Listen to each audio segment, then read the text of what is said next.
Come on! Show me what you got! Well, a very good evening and welcome. I am joined by the one, the only, Mr. Jeff Reinebold, Hamilton Tiger Cats special teams coach. Of course, a great NFL analyst as well. Jeff, a pleasure to have a chat with you this evening, mate. Thank you so much for agreeing to do this. It's my pleasure. You've had a lot of fun this evening. We're down here at the Hertfordshire Cheetahs training this evening, and you seem to get a real kick out of showing some UK American footballers how to do their stuff on the field. Well, you know what? This is it takes me back every time I come and do one of these things because, you know, whether you grew up in the middle of America playing this game or the middle of, you know, Hertfordshire playing this game or anywhere from Moscow to Japan where I've seen the game played, the game's the same game, and the guys that play the game and the guys that coach the game, we're all related in some way, and so there's it really, when you get back to the roots like this, where there's no money and there's, you know, the kids are playing because they love to play, it really makes your heart feel good about the game. So you get a nice warm kick out of doing this as well as seeing the exuberance that, you know, young players will be getting out of also being coached by you, I take it. No, I tell you what, I probably get more out of it than the players get out of it, to be real honest with you, because like I say, it's just such a joy. You know, I'm blessed to have an opportunity to coach in pro football, and certainly I don't ever take that for granted, but when you see young players playing the game, and you know, like they just had a little Oklahoma drill out there, and you know, it reminded me, I'm standing there watching it, and it reminded me of just how many times I did that same drill as a young kid. So it's really special. This is a joy to me. It's growing so much, the NFL here in the UK. There's discussion of a franchise possibly. We get the 3 games every year. It's at this level, though, as well, that we're starting to see a growth and development. Are you seeing, from your time here in the UK, how the game is improving in skills and technique that these young players have at grassroots level? Well, I think, you know, here's the thing. When you look at this game and you know historically where this game was at, in the 80s, it was huge. Budweiser had the Budweiser League here, but there was no plan for the future. And now you come to clubs like this and they've got a, you know, youth team, and they've got a junior team, and they got a senior team, and there's flag, and there's cheerleaders, and so there really is a plan now in place, and I you know, give BAFA a lot of the credit for that.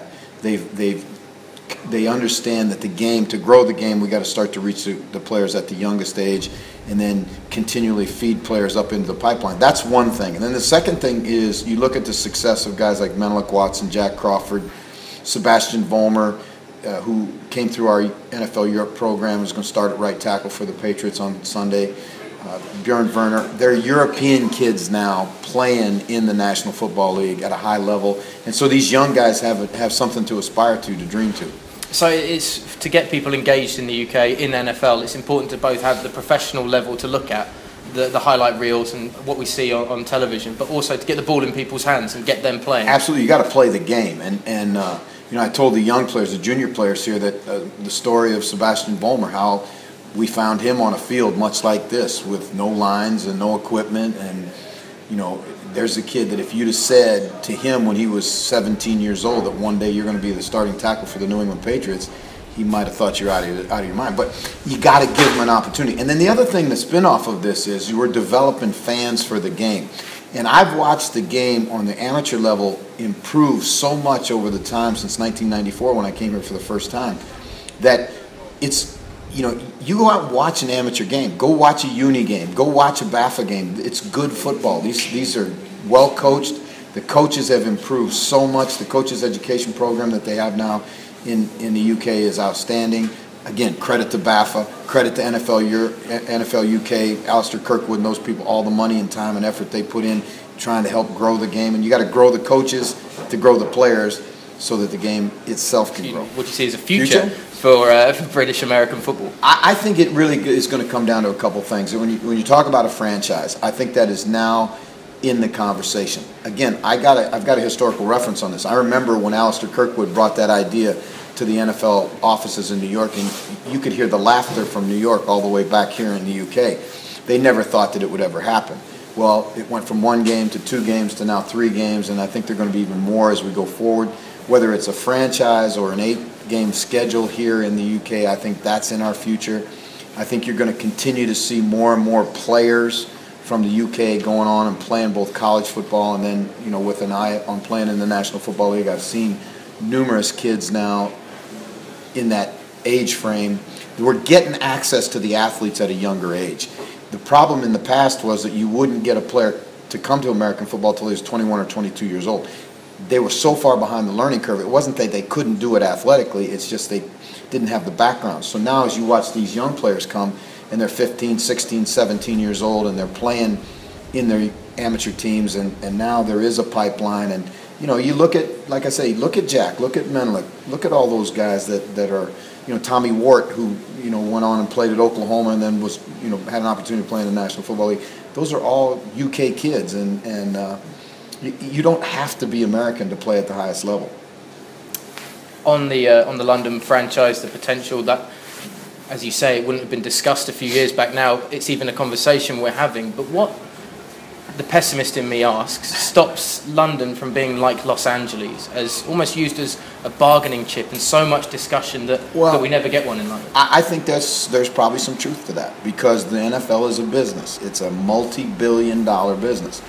But the reality of it is, as long as we keep selling out Wembley, and you know, I know where they're at right now with the, quote, season tickets, the 3 games tickets. It's incredible. It's incredible.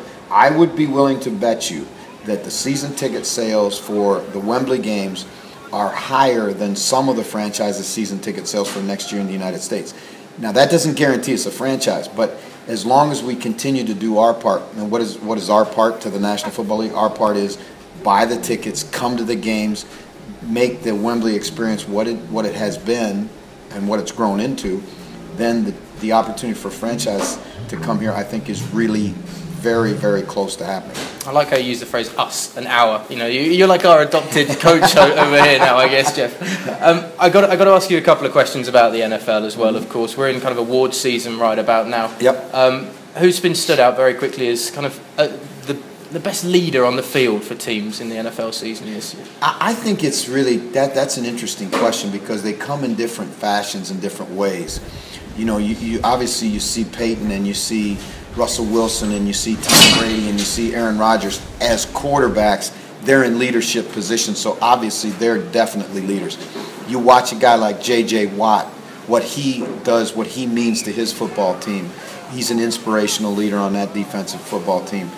LaShawn McCoy. I mean, you could go through, every team has guys who, by their Steve Smith Sr. in Baltimore, just his competitive fire, you can see how that changed that football team.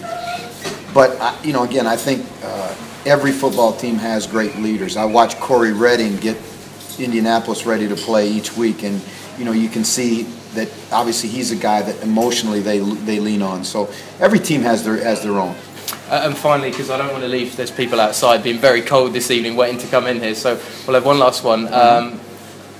Award season again, Pro Bowl's coming up. Wouldn't you rather be having the Pro Bowl in Hawaii still rather than in Arizona? Listen, I would rather have a darts tournament in Hawaii than I mean, anything you can do in Hawaii, I'm all in for, because that's my home. But I think the players feel that way too, and certainly it was a great thing for them, their families, and it had become now a tradition where if you were voted a Pro Bowl player, for example, and I was your coach, that you would take me and my wife to the Pro Bowl as a thank you for being voted. I know the players certainly wanted to go back to Hawaii, but, you know, again, it's the economics of the business, and then also they want to get exposure to the game, you know, to other cities other than just Honolulu. Jeff Reinebold said I'm going to the Pro Bowl. If I do, I'll definitely take him. Jeff, absolute pleasure, mate. Thank you very much for joining us. Cheers. Thank you. It might have a bit of mud on it. It might have a bit of mud on it. Get that. That's so our awesome cheetah shirt. We're going to give that to you, sir. All right. Thank you very much for coming down and being a superstar today. Hey, wait a second. I got to get this so I can put this. This is big to me. I got to get this on Twitter. Where the hell?